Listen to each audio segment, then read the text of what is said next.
It's time for a Big Blue Kickoff Live. Nobody can ever tell you that you couldn't do it, because you did. On Giants.com. You know what I saw? New York Giant pride. And the Giants mobile app. 17-14 is the final. One touchdown, we are world champions. Believe it, and it will happen. Part of the Giants Podcast Network. Let's go out there like a bunch of crazy dogs. Have some fun. Well, we're back a lot sooner than any of us expected. The Giants are making moves. They move up in the third round of the 2023 NFL Draft. They go from selection number 89 in round number 3 to selection number 73, trading their fourth-round pick, selection 128, on the way. And they select Jalin Hyatt, wide receiver out of Tennessee, with the 73rd pick in the 2023 NFL Draft. I am John Schmeelk, once again joined by my mates here, Shaun O'Hara and Paul Dottino. Gentlemen, this was a player we talked about as a potential second-round pick when they selected John Michael Schmitz. Shaun, he continued to drop down the boards. A very talented wide receiver, 67 catches, 1,267 yards in his third year at Tennessee, 15 touchdowns, over 20 catches of 20-plus yards. Just a very, very explosive player with speed. Ran a 4.40 flat at the combine.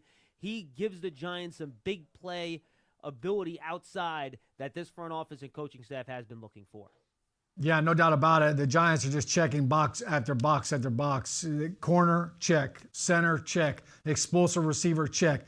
Listen, Jalen Hyatt is predominantly he was a slot receiver at Tennessee, but had he basically exploded onto the scene in his last year there. 15 touchdowns, as you mentioned. He led the FBS in big plays, led the SEC in receiving yards with over 1,200 yards. So, listen, this guy can flat out fly. And look, we talk about receivers. There's two ways to create separation, with size and with speed. He does it with the speed. And I think when you look at all that big play potential, that big play ability, the explosive plays, the touchdowns, that's exactly what the Giants love. And adding him to this offense is just going to create even more explosive plays. So no doubt this is a big addition for the Giants. I think that they were surprised that he was still available, as you just alluded to. There were a lot of people that had him as possibly the third best receiver in this draft. So you look at that style of offense that they ran with Josh Heupel's offense there in Tennessee, that air raid kind of offense, a lot of vertical routes, really putting a lot of stress on the defense. But when you kind of look at him matched up against some of the best, he set a school record for 5 receiving touchdowns against Alabama. So that's the kind of production and the explosive capability that the Giants just got. Maybe the most important stat for Hyatt when you look at his 4.4 speed and his elusiveness, Shaun, is the fact that he averaged nearly 7.5 yards after the catch last season in his third year with the Vols. And that is a big deal for the Giants. They want to be able to make some big plays after that ball comes down into the receiver's hands, and that is this guy's specialty. He is 6 feet tall, goes just about 180 pounds, so against press coverage, if he's going to play outside, he is going to have to add a little bit of strength to get off of those defensive backs. Interesting, though, in that his 3 years at Tennessee, nearly 80% of his career snaps with the Vols came out of the slot.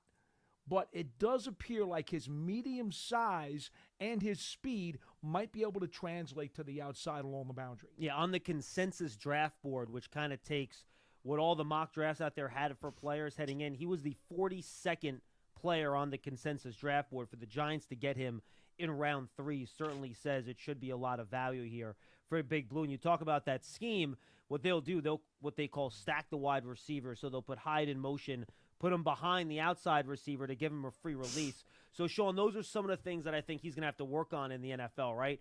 Working against press a little bit and extending his route tree, because there's really more of a, slant, hitch, post, deep guy. He didn't have a fully developed route tree in that, Art Briles, Baylor type system that they ran for the Volunteers. Yeah, and I think if you want to be an exceptional slot receiver in the NFL, you've got to be able to adjust on the fly, and you've got to be on the same page with your quarterback. Victor Cruz and Eli Manning won a Super Bowl doing it and made a ton of yards and caught a ton of touchdowns at improvising based on the coverages. Hey, if a corner thinks, or a nickel corner thinks you're going to squat and run an out route, and you see him kind of flat-footed, you know what? If you have the green light to kind of run right by him, those are the kind of things that Jalen's going to have to learn, and he and Daniel Jones are going to have to get on the same page. But as you mentioned, look, he's a little bit green with some of the routes, and he's going to have to learn how to get off some of that coverage. But I think he's got a couple of skill sets that are tough to coach. He does a great job of adjusting to the ball once it's in the air. Sometimes guys struggle. When that ball gets in the air, they don't really react to it. They don't respond to it, and they have a hard time contorting their body to make those big catches. But he's got that extra gear. So if you're a quarterback, you can't overthrow this guy. And it shows up on film. All of a sudden, hey, the ball is out there, and he just kind of kicks into that extra gear, finds a way to run underneath that ball. So I think this is a great addition. He comes from a line of athletes. His father was a cyclist, professional cyclist. His mom was a sprinter. So running is kind of it's in his genetics, and I think that's a big part of the position. Absolutely. All right, let's get to the phones. We have some open lines, folks. 201-939-4513. We have about 20 minutes here to take your calls reacting to the Giants' selection of Jalin Hyatt. And if you want to continue to react to the selection of John Michael Schmitz, which happened only a few minutes ago, that's absolutely fine, too. So get on the line and give us a call. Join Beth Dable and Marie Schoen for Sleep Out Women Unite on Thursday, May 4th to benefit Covenant House, New Jersey. Women will join in solidarity and sleep on the field of MetLife Stadium to support youth overcoming homelessness and survivors of human trafficking. For more information, visit sleepout.org. Mike in Pennsylvania will lead us off today. Mike, what's going on? And Shaun, you're going to bounce out here. We have an interview for you. We'll bring you back at the end of the show. Thanks for being with us. We'll catch up in a few minutes. Absolutely. And now Mike in Pennsylvania will join Paul and I. Mike, what's going on? Hey, how's it going, guys? Hi. We're doing great. Yeah, I'm amazed. Like, we got two guys that were commonly mocked to us in round one, and Joe made it happen in round 2 and 3. Yeah, absolutely. I think if you look at where these guys were supposed to get picked, I was just talking to somebody in the cafeteria in the front office about this, where if you told me on Wednesday that the Giants would get Deonte Banks in round 1, John Michael Schmitz in round 2, and then Jalen Hyatt in round 3, or if one of you guys called up Big Blue Kickoff and did one of those mock draft simulators, I would have rolled my eyes and said, oh, that's not going to happen. That's not realistic. But for once, the dominoes fell right, and the Giants caught a break this year. You look at these 3 rounds, and you're seeing value and need meshing in all 3 of these picks, John. And, you love for that to happen. That's obviously a home run and a touchdown pass. But then when you look at the consensuses that have been around for the last how many months, many, not everybody, but many of the consensus boards had each of the 3 guys higher than where they landed.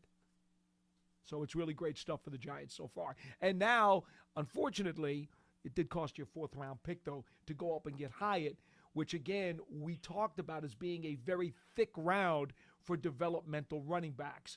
Now, if you want to go get one of those, you're going to have to wait to the 5th round. Yes, and it is a deep running back class, so it's not impossible. Mike, you got anything else for us? Yeah, no, I think that's really it. I mean, it's pretty amazing. We just gave, a 4th and a 5th and one of those 3 7ths to pretty much get the 3 guys that we wanted. So I'm definitely happy about it. Absolutely. Thanks for the call, Mike. Appreciate it. 201-939-4513. Let's go to Rodney in Massachusetts. He's up next. Hey, Rod. Smokey, Paulie, yo. What's up? They made it up. They made it up to me, man. They made it up to me. Oh, that's right. You called yesterday, and you were mad they didn't get a wide receiver. That was you. That's right. Yes, sir. No, the thing is, not just a wide receiver. I fell in love. I made the mistake. I fell in love with a few guys, JSN, and I was angry, and Addy, that we didn't get them. But they made it up. Let me ask you this. So we don't have a 4th-round pick or a 3rd-round pick. The third round that we used, that's it. We didn't keep ours and just traded. We swapped. What did we do? No, the Giants traded their 3rd-round pick at 89, and they traded their 4th-round pick at 128 to move up to 73. So the Giants' next pick will not be until round number 5. Correct. And the other 3rd rounder the Giants had was traded a few weeks ago for tight end Darren Waller in the Raiders deal. Okay. Well, all in all, I'm happy tonight, man. I can go to sleep with a smile on my face. I'm very excited. Jalen Hyatt, the thing with him is he's a speedster. He needs to work a little bit more on his craft, route running. But decent size, 6 feet, burner. I'm excited. Let's go. Big Blue. Appreciate the call, Rod. And John, go ahead, Paul. I'm sorry. I was just going to say, clearly the burner, because he's got much more speed and elusiveness than Cedric Tillman, who went on the next pick. right after the Giants made the Correct. selection. And that tells you a little bit about the game plan and what the Giants are doing. Well, and by the way, we shouldn't have been surprised based on the guys they brought in free agency who all ran 4.4s. They decided they did not necessarily need a skyscraper in the room. They decided, you know what, we'll go for another medium-range guy who stands at 6 feet and may be able to play not only in the slot but also play outside. Another medium-range guy added for the Giants with great elusiveness. Another wide receiver, Josh Downs, a quick slot wide receiver, just goes to the A Colts. Smurf. Yes, he is a smaller guy. I like how you like to insult all the small guys. It's not an insult. Luckily, Lance isn't here. You know, Smurfs are blue, too. 2-0. So there's nothing wrong with that. 201-939-4513. Tim is in Charleston. Tim, what's going on? Hey, guys, I can't believe it. Yesterday I called. I said I'm over the moon. Tonight I'm over the moon and the stars, and I can actually see them. It's a clear night in Charleston. And, I mean, I just can't believe the way this draft has fallen to us. You know, I thought there was maybe, a 5% chance that Banks would fall to us in the first round, and he did. Second round, the three guys I had slated were Schmitz, Tillman, and Hyatt. I was hoping one of those would fall to us. All three of them were there, and we took the center. Tim, I remember somebody called up yesterday, and they said, I'll get Jalen Hyatt in the second round. And I said, well, I don't think he's going to be there at the end of the second round. And lo and behold, you get him in the third. It's crazy. And we get him in the third. And you know, I'll tell you what. Joe Shane is a genius because he knew Cleveland was going for a wide receiver. He jumped up ahead of them, gave up inconsequential, really. Yeah, okay, we would get a depth piece or maybe a better running back, but that's not going to change our season. These three picks change our season, and I am just so happy. And now I don't have to wait for the next pick. I can go home from the bar and get a decent night's sleep, unlike last night. Thank you, Tim. Appreciate the call, my That's friend. good stuff. Look, I mean, this is just universal praise, and we had one caller that wasn't happy last night, and he called up and he's thrilled tonight. So Right. we're I think we're batting 1,000 with Giant fans so far. You know, it's certainly very, very positive coming right out of the block. Now, we still have some more to go tomorrow, and there's still undrafted rookie free agents. And, of course, training camp doesn't start until the end of July. But the initial reaction has to be value meets need, and that's always a good thing. 201-939-4513. Great job on the calls, everybody. We are packed lines. Lorenzo is in Orange County. Lorenzo, what's up? Hi. Lorenzo, what's going on? Hey, how you guys doing? We're What good. a night. You know what's crazy? You look at Joe Shane. I think the Eagles have a little bit of competition now that we have a competent GM in there. We ended up getting Deontay Banks the first round, an obvious glaring need is going to be a CB2 right next to Adoree Jackson. You get John Michael Smith. You know, that's probably going to be the best center since O'Hara. I've been watching since I was in 2007. That's when I fell in love with the Giants. And this pick, you know, Jalen Hyatt, what a pick! It's just been a killer draft from Joe Shane. I'm super excited to see what they're going to do next year. Yeah, look, and appreciate the call, man. Good stuff. And look, it's great drafting by Joe Shane. He moved up twice in order to secure two of these players. But you also need the draft to go to the right way, too. And the picks have fallen in a way that have favored what the Giants, Paul, to your point earlier, what they've needed. Mm-hmm. And the value has been there when they've picked. And then in round 3, they said, look, there's a guy that we really think could be a difference maker for us. Let's trade up significantly and go get him. And, you know, you mentioned the other trade they made with the third-round pick to get Darren Waller. So I think it's pretty clear here that Joe Shane is going to be aggressive in going after players that he thinks can really help this team win, whether they're veterans or they're rookies. Well, we don't know how many picks he's finally going to use by the time the 3 days are in the books. But remember, he started this draft going into the Waller trade with 11 picks. And, John, he's not going to make anywhere near that many picks. No. And we knew that he was not going to make 11. He is down to 7 right now. We knew he was, and he may go even fewer. Who knows? But we knew there was no sense in making those 11 picks. Try to see what you could to convert them into players. And we've now learned in year 2 of Joe Shane what we did not necessarily know next year, and that is he is absolutely not afraid to go get somebody. I want to bring back in Shaun O'Hara here. He'll rejoin the show. Just finished talking to Jalen Hyatt, and he talked to John Michael Schmitz earlier. So, Shaun, why don't you give us your little report here as we talk about what happened here with your 2 interviews. Tell me about Your talk with Jalen Hyatt. Tell me about your talk with John Michael Schmitz. Yeah, John, we were talking about Jalen Hyatt's explosive ability. Man, he even talks fast. The interview was fast. Everything he does it has speed attached to it. He's like the Ricky Bobby right now. Just, I want to go fast. So he seems like a great kid. He's a spark plug.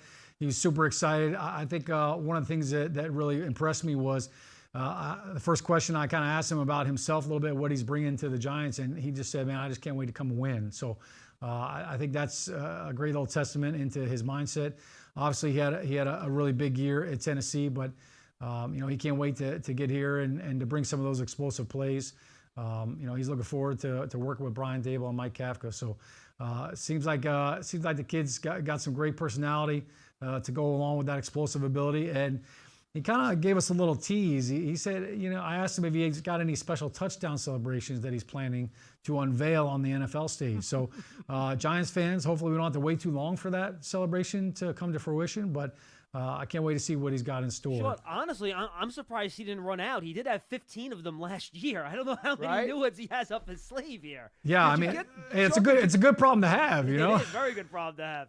Did you get the impression that he's got a chip on his shoulder? After all, he was the Bolitnikoff Award winner this past year in the NCAA as the top wide receiver in the country, and some people thought he could sneak into the bottom of the first round, and here the Giants wind up getting him in number 3. Yeah, he kind of shrugged it off. He said, hey, look, I thought I'd go a little bit sooner, but, man, I'm really excited to be with the Giants. So, I think it's great perspective on his part. Yeah, look, it would have been nice to go sooner, but I think he knows he's coming into a great fit.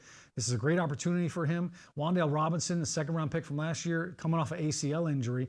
Who knows if he's going to be ready to start the season. So he's got a chance to come in and make an immediate impact as a third-round pick. Yeah, and then, Sean, you also had a chance to talk to John Michael Schmitz. And by the way, both Schmitz, along with Hyatt, and throwing Deonte Banks were all one of the reported 30 visits for the Giants, too. So you're seeing now the value of those visits with these players, too. What did John Michael Schmitz have to say? Did you guys just have a 20-minute conversation about playing center? Were you guys basking in your offensive lineness? I mean, John, we did a virtual bro hug. It was two centers. It was like his stepbrothers. Did we just become best friends? Yes. Do you want to go do karate in the garage? Yes. Listen, he's going to fit right into this O-line room. He referenced Bobby Johnson, how impressed he was when he had a chance to talk to him, and Bobby Johnson went and worked him out in Minnesota at his pro day. So I think he had a little inclination that the Giants liked him, and they were kind of hot on the trail to get after him. But I think he's got a great demeanor. We've kind of talked about, look, he's a 6th-year player, so he's mature. All of his answers, he's very workmanlike. He can't wait to come and put in the time, put in the work. I get the feeling that he's just one of those pros. I felt like Evan Neal did a great job last year. When he got drafted, he came in the building, and, it's like, look, he was very businesslike. And I get the same sense from John Michael Schmitz. But also, I think he understands, look, the Giants draft you, for a reason. And, he's going to have a tough task. The Eagles are loading up with defensive linemen. The Washington Commanders have some studs. The Dallas Cowboys have some studs. So I think he's up to the challenge, and I think he can't wait to get to work. 201-939-4513. Let's go back to our very busy phones and say what's up to Leo out in Wayne, New Jersey. Leo, what's up? Hey, guys. I'm real excited about the draft. I hope so. I wanted to know, Paul, you were talking yesterday about Cedric Tillman. Yes. Why is Hyatt better than Tillman? Well, there's a speed component, number one. Obviously, Hyatt, with his quickness and his separation and his raw speed, he provides a little bit of a different element than Tillman does, who's longer stride, deceptive deep speed, but he's not going to give you the kinds of quicks and the jukes and that kind of stuff. And look, it's a preference thing. I happen to lean more towards the skyscraping receivers, but it's clear that the Giants, with their offensive scheme and philosophy, look, we've heard it before from Dable and Shane. Separation is the number one factor that they want to see in a wide receiver, and Hyatt's jukes probably make him a better fit, and that's why they took him. Yeah, they're really different. They might both have a WR next to their name, but it's almost like they play different positions. Apples and oranges. Yeah, 100%. Really. They're just totally different sides of the spectrum. Thank you very much for the call. Let's go back to the phones and say what's up to Len in Columbia, Maryland. Hey, Len, I'm sure you're happy today. Hey, this has been a great 2 days. You got your center, man. Congratulations. How many years have I been asking for a center? More than I can count. Who actually played center. Hey, Paul, just a quick trivia. Greg Larson, was he a Minnesota guy too? My goodness. Greg Larson came into the league before I started covering, so I can't tell you if he was from the University of Minnesota. He must be really old. All right, let's move on. Let's move on. I think he was. Hey, well, it's great. I'm in a great 2 days. We got 3 players. I know there's going to be competition in training camp, but it's hard to believe that these 3 guys aren't going to walk out on the field as starters, day one. Give me the numbers on Hyatt. I can't get accurate. What are you looking for? Measurables? Measurables you want? Yeah. What are the combine numbers? Yeah, I got it for you right here. 6 feet. He is 6 foot and 1/8 inch, 176 pounds. He did weigh in at 184 at the pro day, so he's a little heavier there. Now, he did not run at the pro day, so that probably had to do a lot of water drinking to get up to 184. Yeah. He ran a 4.4 flat 40, a 1.5 10-yard split. Both are very good. Had a 40-inch vertical and an 11-foot 3-inch broad. So speed and explosiveness abound for him. Yeah. Okay, well, it fits a pattern, and, we need speed at wide receiver. And Schmitz, John, I think you summed it up maybe a week ago, maybe 2 weeks ago, when you said, we don't necessarily need a guy who's going to be a Pro Bowler, although Kuiper thinks he's a Pro Bowler. Obviously not in his first year, but, that's just his opinion. But he talked like this guy was a Pro Bowler. But, John, I liked what you said about a week ago, excuse me. All we need is a second contract guy, somebody to come in and do a solid job. Match up against that Eagles front, match up against that Cowboys front. He doesn't have to be a Pro Bowler. Just give us some solid days work in that offensive line.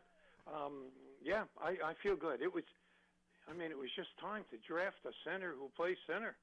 Yeah. And we're on our way. We're on our way. Great 2 days. All right, Len, we got to run, man. We gotta go. Thank you, buddy. Appreciate the call. 201-939-4513. Let's go to Brandon in New York. He's up next. Hey, Brandon. Hey, guys. A long-time listener. I've been listening to you guys for about a year now. Thank you. I called in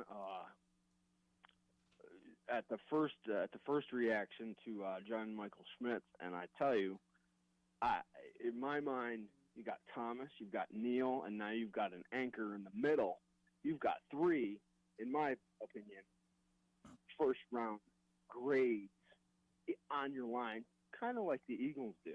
That's the first point. But the second point is I called in earlier, and I was like, for me, you've got Hodgins, Waller, and all these wide receivers to take a guy, a speedster, put him on the outside, and let him run. Hyatt is that guy. What are you guys' thoughts? Sean, your thoughts on how Hyatt fits into the rest of the wide receiver core?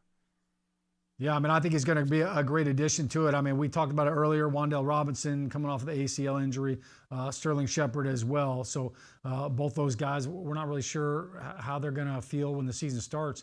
He's got a chance to make it an immediate impact. I think he's a little bit of a different type of receiver. Wan'Dale Robinson, a little bit shiftier, more acceleration. You're looking for stuff after the catch. I think Jalen Hyatt is a guy that, you're going vertical. You're asking him to stretch the field. You're going to he's going to create that separation that John was talking about with the speed. And I think he's got really great skills once the ball's in the air. He's a go-getter. He's not scared to climb the ladder and go get it, and he's got an extra gear to run underneath it. So I think it's going to be a great addition. And to your point about John Michael Schmitz, look, Daniel Jones, they just locked him up with a big-term contract.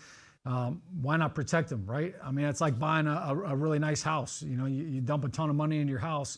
You want to put a nice security system on the house, right? And that's basically what it is. You've got your tackles. Now you've got your center. I think continuity at the offensive line position is a big part of that chemistry. And really that continuity is what leads to the production. So I think it's a great move for the Giants, and they've got 3 studs already. Yeah, and I'll just throw this out there too, Paul. The value of having a guy where the other team has to keep a safety over the top because he's so fast will open up things for the running game. It'll open up things for Darren Waller in the middle of the field as the safety has to worry about Hyatt. and it really just changes how the defense has to play you when you always have to have somebody over the top with somebody that's as fast as Jalin Hyatt. John, we were very impressed by the Giants' playbook this past season. We saw so much during the course of last summer, and then they didn't unveil all of it during the course of the year. It looked like they saved a couple of chapters. But now with the weaponry that they've added, I can't even imagine the kind of creativity that Kafka and Dable are going to be able to unveil on opponents this year. You're talking about Waller. You're talking about that wide receiver room now being enhanced. Obviously, Saquon Barkley is coming back, and we know what he adds to the defense, not just the offense, not just as a running back, but as a multiple-use weapon. This is going to be something to watch. Yeah, and Hyatt had a 6-catch, 207-yard, 5-touchdown performance against Alabama this year. Mm-hmm. You know, he had a couple other big games against smaller schools, but that's a monster one against Alabama. So certainly played in the top conference in the SEC, and he was extremely productive. All right, back to the phones. Josh in Florida will take 2 more calls before we say goodbye. Josh, what's going on? Hey, first time I've ever called here. I love the show. Thank you. I just want to also piggyback on the John Michael Schmidt. Hey, I've been waiting for the Giants to draft a center for a long time. On Facebook, everywhere I talk about we need a center. That unlocks Saquon Barkley. We've also got another good running back by the name of Shaun Corbin, who was on the practice squad. Florida He's State. a local kid from here, and he is excellent. So I love the pick of the center, and I really thought we would go for a larger wide receiver, but this guy that we picked up, we were very fortunate to get him. He will be he'll open things up greatly and put him with Slayton. Now we got 2 guys who can go over the top. I love it. Thanks, you. Appreciate the call. We'll wrap it up with Ben in Florham Park. Ben, what's going on? Yeah, great draft. Great draft. I mean, if you were to mock this out, it would be unreasonable to think that we get these 3 guys. Absolutely. One question about Jalen Hyatt. There were some reports he didn't do well in the combine. Is that something that you just dismiss? And then secondly, didn't do well in the combine. How? The numbers are pretty in terms ridiculous. of his testing, in terms of meetings. Yeah, the numbers are really good. Well, no, because he only ran like a 4.4 something, and then like 4.4. No, see, people see. That's like the expectation game. Right. You know, when someone tells you the movie's like the best movie you ever saw, then you go to the theater and it's only good and you're like really disappointed about it. Yeah. Well, people were saying Hyatt can run like a 4.29 or a 4.3 run, 4.31, but a 4.40 is still a very good time. So I think that was just more him being a victim of expectations rather than him actually running a 4.5. He qualifies as a speedster. Yes, and his game speed, you see him run. Like, if you go and watch his highlights, and I'm sure we have him posted up on our Twitter channel, all that stuff right now, you know, all it is him running past people. That's what his highlights are. What was your second point, Ben? Yeah, well, and the other question is, is he going to be battling in the slot, or are they going to line him up outside? I think one of the things about this scheme, and Sean, please, I want you to chime in here. Thank you. Dable has said time and time again that he wants all of his receivers to know all 3 positions. He doesn't seem to be married to anybody just playing one position at the receiver slot. Well, shouldn't say slot, at the receiver's positioning. He wants guys to be able to cross-pollinate. And Sean, I'll say this: even though he played a lot of slot in college, Sean, I think he's, you know, the way his skill set is, I think his skill set is that of an outside I suspect receiver. as much too. Yeah, I think a lot of it is dictated by the defense, what they're doing. You know, I mean, if they're playing a lot of man coverage, yeah, sure, you might see him in the slot. Typically, the slot corner is your 3rd best corner. So why not have him matched up against the 3rd best corner as opposed to the 1st? But to your point, John, when you look at Hodges and when you look at Slayton and Wan'Dale Robinson before he got hurt. Look, they were all over the field. And sometimes they were inside, sometimes they were outside. I think the addition of Darren Waller can help out too. There's going to be a lot of different formations they're going to be able to use now with Waller. Maybe he's lined up as the X. Maybe he's lined up. Maybe you go trips left and you single up Darren Waller on the other side. So, it's based on, all right, here's our formation. Here's where we're putting guys. Now, what's the defense doing? And then that's going to determine who's going to get the ball and who's got the one-on-one covered. I'll say this, guys. It's going to be really, really, really, really hard for the Giants to keep any fewer than 6 receivers on the 53. with the kind of talent that they've added this offseason. We'll have to see who's healthy, too, at the end of camp to see exactly. There'll be some what- pups probably at the beginning. Sean, final thoughts here, what the Giants did on day 2, a couple of big-time moves, and what they might be thinking about moving forward here. Well, I'll tell you what, last year we got a chance to see Joe Shane's first draft class. And when you look at the contributions that he got from top to bottom, and look, there was an injury early on to Marcus McKeithen. Beavers went down early on, but he got production out of all of them. Obviously, Thibodeau, Neal, Wan'Dale Robinson, Josh Azudu started a couple of games. Bellinger was a big part of the offense. Dane Belton, Micah McFadden. I expect the same kind of contributions and even more from these guys. 3 guys that I think are week 1 starters for the Giants. That's huge to be able to get 3 of those guys. And I think you have to give credit for Joe Shane. He didn't stand back and just say, hey, look, whoever falls to us, and we'll just take whoever's highest on our board at that pick. He went out and got these guys. And coming into the draft with 10 picks allows you to have that maneuverability. You have that currency. But you have to give him credit. He was bargain shopping last year. Look, he saw something that he wanted, and he went and bought it. And I think he deserves a lot of credit for going and getting them. Paul, how about you? I couldn't agree with everything more with everything that Sean said, but I'm still curious. I really am about the developmental running back in the 5th round. I'm still curious about that, John. Now they don't have a 4th-round pick. I got to think with that 1 5th-round pick, that's going to be very tempting. I don't think Tank Bigsby from Auburn's going to be there. But then again, the way we've been surprised over the first couple of nights, maybe he'll fall. I'd love to get my hands on him. I just don't think after this latest trade they'll be able to touch him. Yeah, I'll just say this. I think, Joe Shane did a great job going and getting a couple of his guys, moving up 1 slot in the 1st round. To Sean's point, moving up a lot in round number 3, even though it cost him the 4th-round pick. And I think they were fortunate that the draft lined up well, where the Giants didn't just fill 3 needs here, where they said, all right, well, we're going to draft this position, this position, this position. Guys of value or of greater value of their draft slot got to the Giants where they were selecting. And they selected guys of really guys that can step in and play right away, to Sean's point, that didn't just fill a need. They were good football players. You're trying to draft the best players available, and I think not only were these arguably the best player available at those slots, they also filled needs. And sometimes you have bad luck and the draft just doesn't fall that way.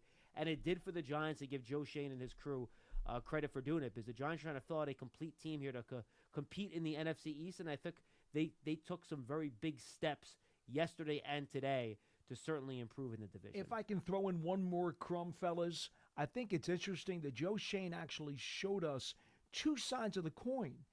He was aggressive, even though it was only going up 1 pick in the 1st round. Very aggressive in the 3rd round, but in the 2nd round, he was as patient as molasses, as John Michael Schmitz fell to him. In the 2nd round. In the second round, yes. and he did not have to move up. He held his water and was able to get the guy that he wanted. Incredible. Excellent maneuvering. That's how you are a successful NFL general manager. Thank you, everybody, for joining us on our 2nd special reaction edition of Big Blue Kickoff Live on night 2 of the draft. We'll be back tomorrow at some point in the afternoon. Now, the Giants don't have many picks. The plan was to come on after round 5. We'll keep you updated on our Twitter feeds on when that's going to happen. We'll figure that out. For Shaun O'Hara and Paul Dottino, I am John Schmeelk. Don't forget to subscribe to all of our podcasts, including the Giants Huddle podcast and Draft Season, and leave us a 5-star positive review if you are an Apple Podcast. For the guys, I'm John Schmeelk. We'll see you next time. Thank you for joining us. The draft continues. Stay tuned to Giants.com, the Giants mobile app, and the Giants social media platforms for all the coverage.